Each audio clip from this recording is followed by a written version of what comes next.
Welcome to Non-Gendered Fitness, where we explore health, fitness, transitioning, and queer life from beyond the binary. Proudly brought to you by Fearless Movement Collective, the home of queer fitness and health. And here's your host, Bowie Stover. Hi there, welcome to Non-Gendered Fitness. This is episode 4. My name is Bowie Stover, my pronouns are they, them, and I'm plopping stoked to have you join me. This show is recorded on the stolen lands of the Wurundjeri people of the Kulin Nation. Sovereignty never was and never will be ceded, and I pay my respects to the elders past, present, and emerging. In this episode, we're going to be looking into movement, and particularly some of the lesser common thought of outcomes that come from moving your body that I personally think are some of the most amazing results that you can achieve from movement. The outcomes of this episode are that you will gain an understanding of what movement does to your body and not just the obvious stuff like changing its shape. You'll learn what options are available and the implications that they can have on your physical and mental health and how moving your body can support your transition, whatever form that movement takes. So why move your body? Well, this is a huge question to ask yourself. If you're going to move your body, you've got to have a really excellent reason why. Now, I say that because movement is a lifelong activity. This is because if you want to maintain the outcomes, both physical and mental, that come from movement, then you have to keep doing it. So it means it's got to be enjoyable. It's got to be realistic in how it fits into your life, because there's a lot of kind of fads out there. There's a lot of ways that you can move your body, particularly in the fitness industry. And short term, they're going to have some great impacts on your body, but long term, you're going to have to ask, is it sustainable? Because unfortunately, we all age, and as we age, our bodies change in what they're able to do. This is due to just general wear and tear on the body. It's due to hormonal changes.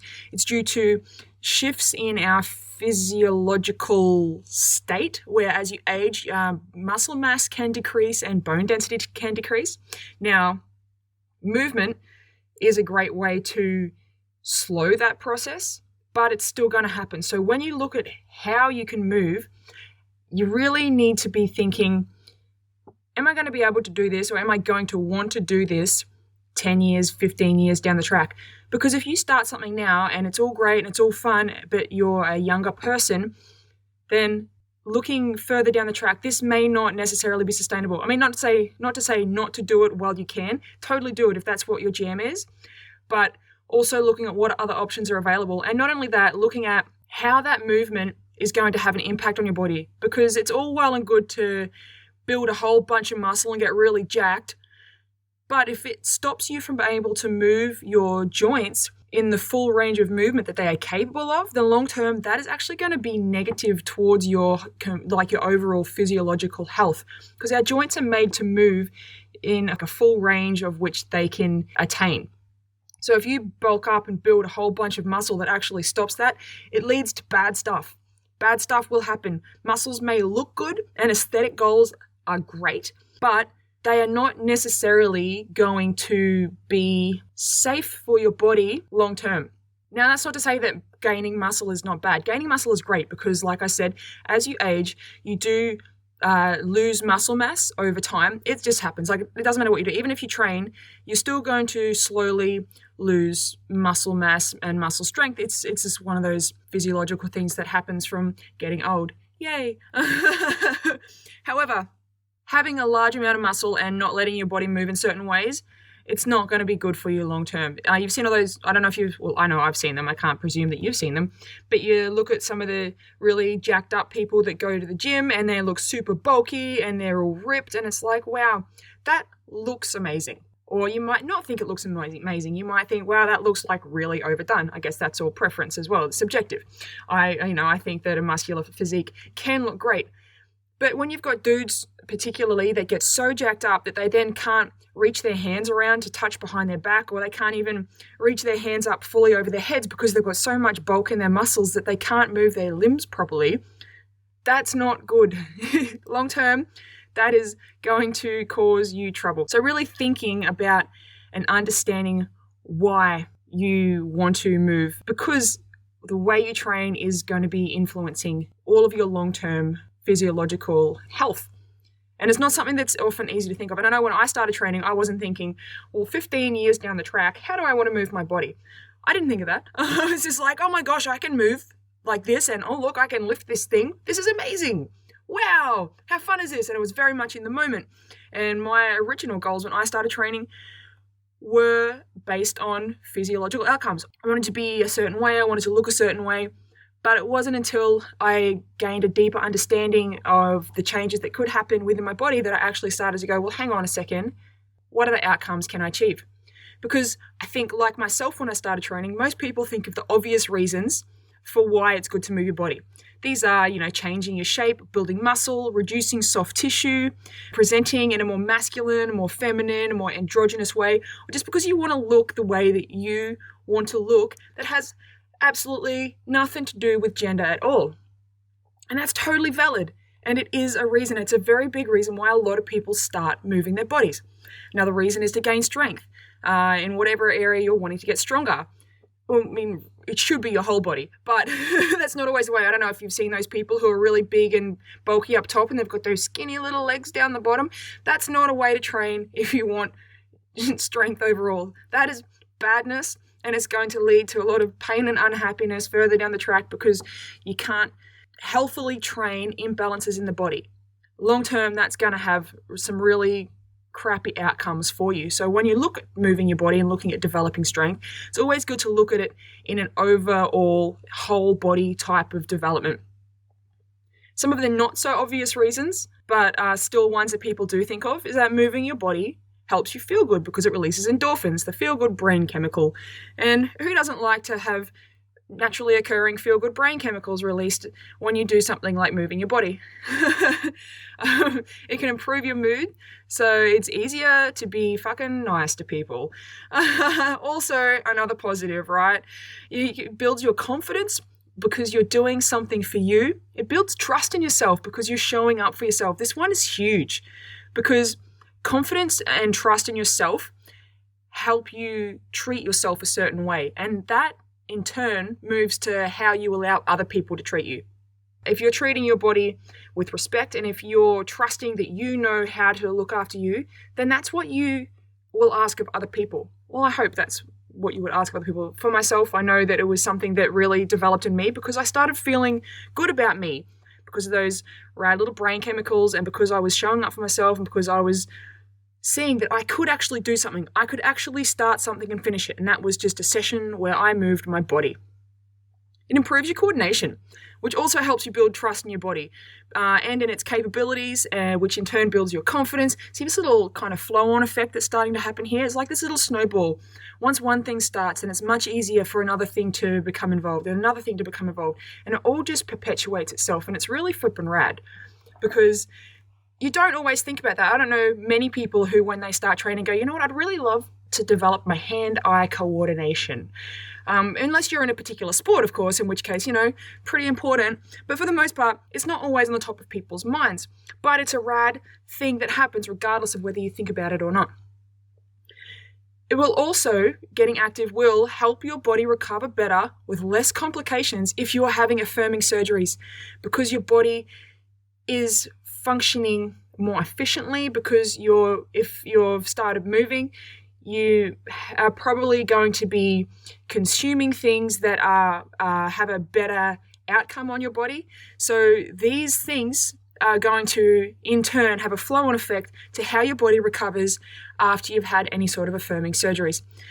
It can also make it easier for your surgeon to help shape your body during surgery. So if you're getting affirming surgery, let's say chest surgery as an example, if you have some muscle mass that's already developed, it becomes easier for the surgeon to figure out nipple placement and that sort of thing for your particular body because it does differ for people. So if you've been able to develop some pec muscles, some chest muscles, then your surgeon is going to have a better idea of seeing as you develop more chest muscle or if you keep what you've got, where is going to look like the most proportional and aesthetically pleasing position for your nipples to go if you are someone who's choosing to have top surgery and retain their nipples.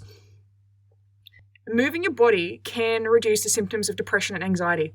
Now, I know this is one that, there's a bunch of scientific research that go on into this, but I know it's easier said than done. I know that if you're someone who is suffering from depression, that thinking of even getting up and moving your body can be the flippin' hardest thing in the world. Totally get that.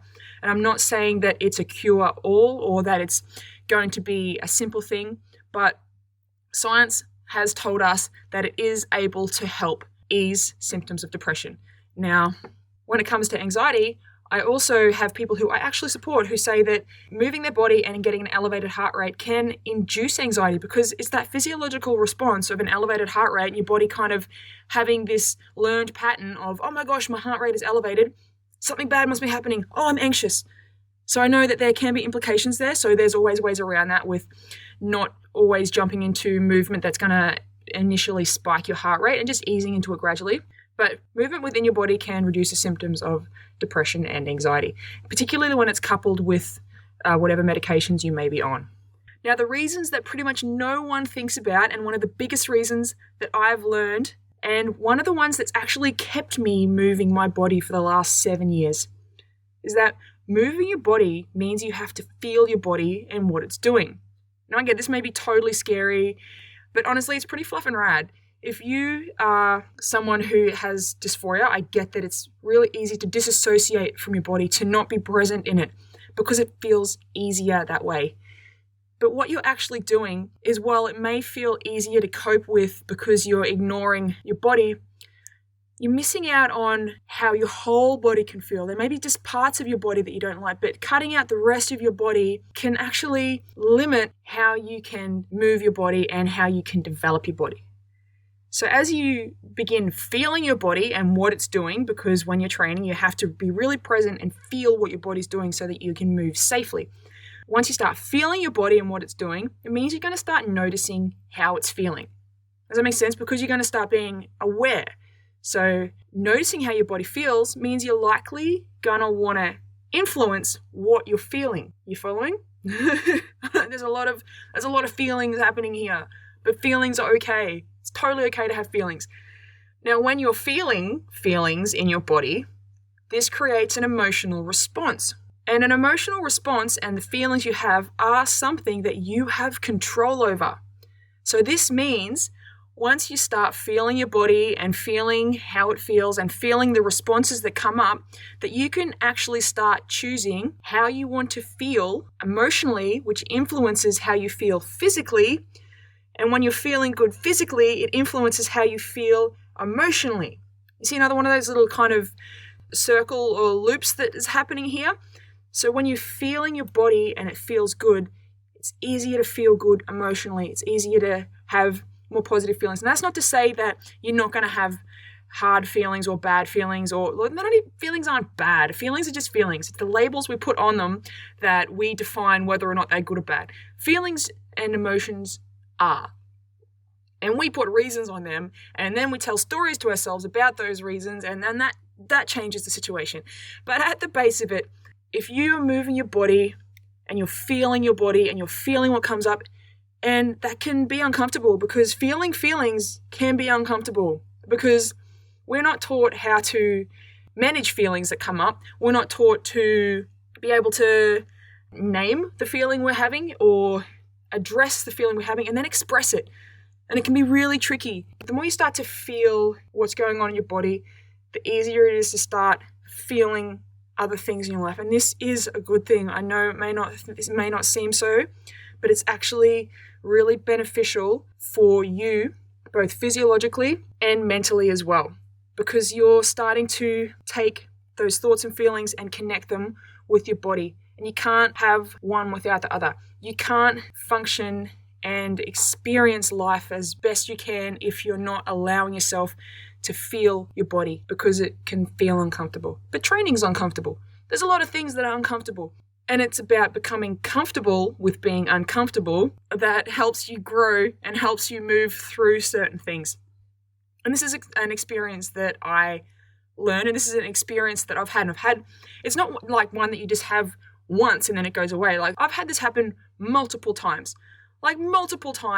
through my years of training. And everybody's like, wow, I have my mind blown by a realization I've had because I've allowed myself to feel something or just sit with a feeling or sit with something that's come up for me. And I've learned from it because I've been open to just having the feeling, whether it's physically or whether it's in my head. And that's a pretty cool thing, I think. Scary as heck, but flippin' rad. It really is, because that's how you can not only shape physiological change, but also emotional change.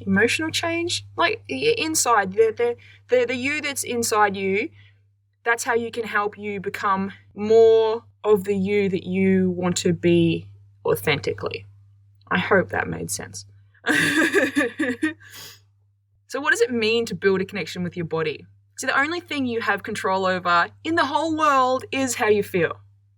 And you have the power to influence those feelings by moving and connecting and being more with your body.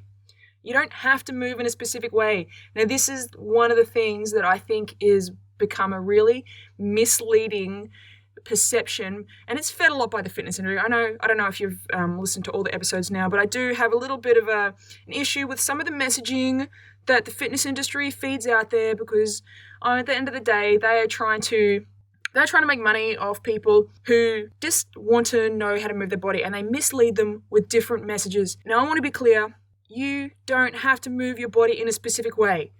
I mean, there are certain ways you can move your body that will give you certain outcomes, but we'll get to that a little bit later. But you can just start moving your body in the ways that you can that help you feel good. There's no set protocol here. You can dance, you can wave your arms around, you can roll on the floor, you can jump on your bed. It doesn't flippin' matter. Just move in a way that helps you feel good, that makes you laugh, that brings you joy. And that's where you're going to get the good stuff. Because it's not all serious. Training is not serious. Moving your body is not serious. All of this stuff, it's just not serious. It can be fun. It should be fun. If it's not fun, you're not going to keep flipping doing it. That's it. If it becomes a chore, if it becomes something that you have to do, then you're not going to want to do it, because then if you don't do it, you're going to be feeling pretty shit at yourself. It's like, oh, well, I was supposed to do that. I didn't. Ugh. Well, I'm shit, aren't I? Like, I just failed. Scrap this day. You know, that's like getting one flat tire of your car and slashing the other three because you got a flat tire. Doesn't make sense. So move how it feels good, when you want to, how you want to. There is really no right or wrong way to do it if you're doing it in a way that helps you feel good. The most important thing is that you're creating a balanced and safe connection with yourself. Perfection does not exist. There is no perfect way to move. There is no perfect way to be, because perfection is a trap. Because it's subjective. It's totally subjective. So just do what feels good for you, that's also safe for you, and that's going to be long-term good for you overall, good for your well-being, good for your physiological health, good for your mental health. Because there's ways that we can move that may be detrimental, and we don't necessarily want to focus on those ways. So how can you move your body? Like, I know we touched on this just a little bit earlier. I got a little bit ahead of myself because I was excited. But a training session is just one way that you can move your body. And it is a way that people have discovered that will give you certain physiological outcomes. So people go to a gym, people do certain exercises because there's a very specific outcome that will come from that. And some people enjoy that. And some people will want to participate in those sorts of activities because they are after specific goals. Now, if you've never moved your body before, or you haven't done it in a while, or you want to get back into moving, then there are some neat things that you can do to get started. Now, I've actually written in, because I got a little bit excited, I've written up a special little program that's just for all of you super rad humans out there listening to this podcast episode. So if you're ready to get some movement into your life, if you want to try something new or different, I have developed this rad little program that I'm super excited about. I've made it as safe as possible for people who may not have moved their bodies before. You don't have to have any sort of equipment. All you need is a little bit of space where you can move about in your bedroom, in your living room. If you want to go and do it in a park, go and do it in a park. Amazing. But I've put this program together just for you, because I want to show you that, one, training is not necessarily a confronting thing, that there is fun ways to do it. Well, I think these ways are fun. Once again, fun is subjective. So I've tried to make it as fun as I can. It's definitely not going to be a way that you move that will totally destroy you. You're not going to feel super smashed afterwards, because that actually isn't helpful, because then you're not going to be able to move nicely or comfortably for, a period afterwards, and that's not a good thing, because long term, if you start having to change the way your body's moving because of your training session, that is not the type of training session you want to be involving yourself in. A little bit of discomfort is fine, but you want to keep it at just a little bit of discomfort in the days following. What you can also do, if you are someone who trains already but wants to try something different, you can jump in onto our website and try our 7-day challenge. Now, the link for the program I was just talking about, the rad little program that I've got made just for this episode, the link for that and for our 7-day challenge will both be in the show notes. Now, if you don't want to get in and do a training session, totally okay, totally valid. This type of thing is not for everyone. But what you can do instead is walk. Walking is literally one of the most underestimated activities around. The human body, as it stands in an upright position, was designed to walk. And it is a nice way to get outside. It's a nice way to get fresh air. It is, in general, just an overall dang good activity for you to do. Now, if you find walking a little bit dull, you can always go with friends, or I have quite a few people who I support who swear by Pokemon Go, because then you can walk and also have your very own Pokemon adventure. Yes, winning. You can also do social sports or physical activity groups. Now, sports is a hard one, because I know, having spent the last couple of years actually working in sports inclusion here in Australia, that not all sports are going to be welcoming of people who are living a trans or gender diverse experience. So it is very much a grey area, and it could be hit and miss. I do know that social sports groups are much more open to allowing people from the TGD community to participate, particularly in Melbourne. Now, I know in regional areas it's going to be a bunch harder, because regional areas just like to make life difficult. Having come from a very regional area, I do know exactly what it can be like.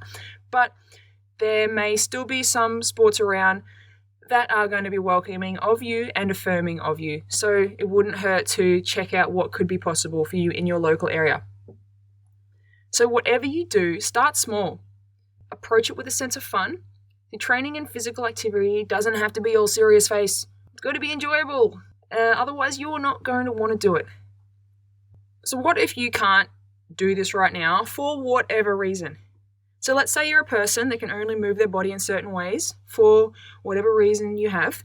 Well, friend, you can still move. As I've mentioned before, there are no set rules on how to move your body. So you can move however the flip you want. Work with what you're able to. If you can't stand, do ground exercises.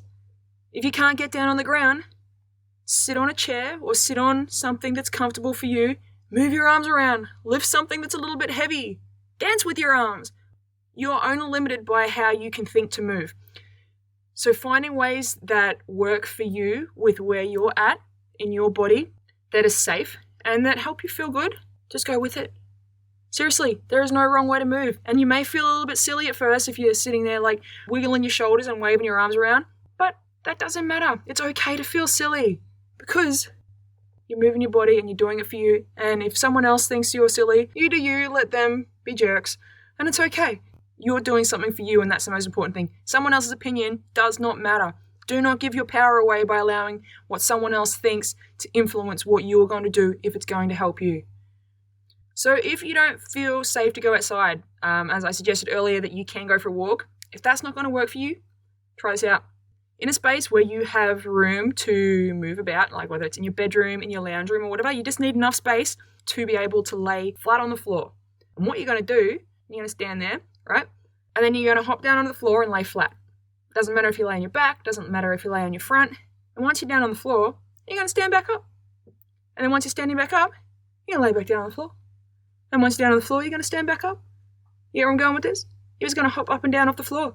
I tell you, friend, it is not as easy as you would think. Do it 10 times. You can even alternate. Hop down on the floor, lay on your back one time, stand back up, hop down on the floor, lay on your front, stand back up, alternate that. Guarantee it will get your heart rate up, it will probably get you a little bit sweaty, and it will get your whole body moving. Not to mention that our ability to be able to hop up and down off the floor actually has implications on our life expectancy. My mind was blown when I learned that. But it makes sense, because if we can't get up off the floor and we have fallen down, then we're not in a very good state. We probably need some medical support. It's really important that as we get older, we don't lose the ability to be able to get up off the floor. So this is just an excellent one to practice anyway, because long term, this could potentially save your life. That sounded a little dramatic, but you just don't know.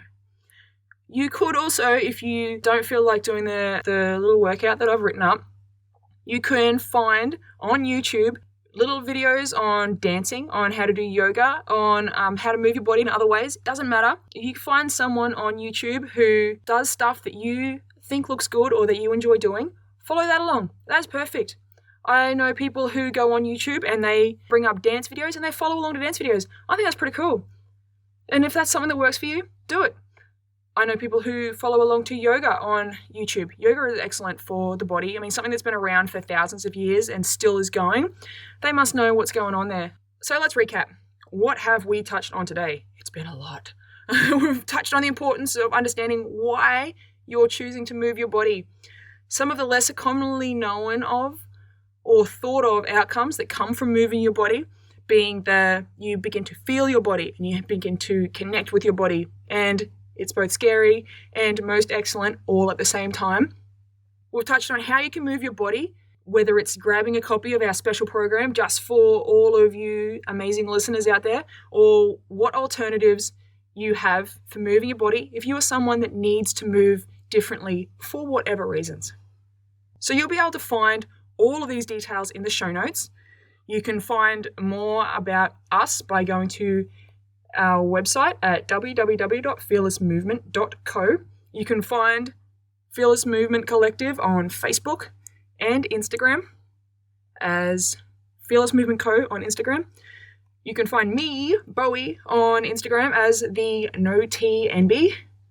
You can find Non-Gendered Fitness on Instagram. We're big on the Instagram. I like pictures. I will link to all of those in the show notes as well. And until next week, friends, remember, you can move in some way. It doesn't matter how, because there are no flipping rules. Do what works for you. Do what feels good for you, and enjoy feeling your body and how it can move for you. Have a rad-ass day, pals.